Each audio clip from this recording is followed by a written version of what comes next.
Good morning mga tol. Nagluluto po tayong umaga ng pork steak.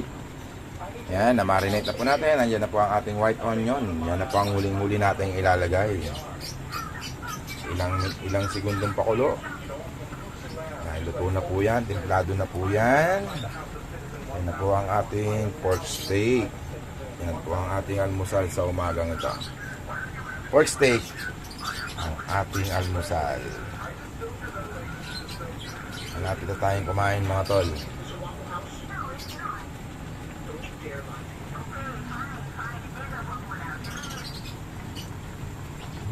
Yan o. Ganyan naman po.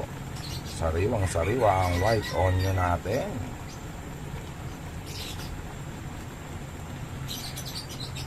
Yan. Pwede na tayong kumain. Gutom na ang aking bunso. Kakain na tayo.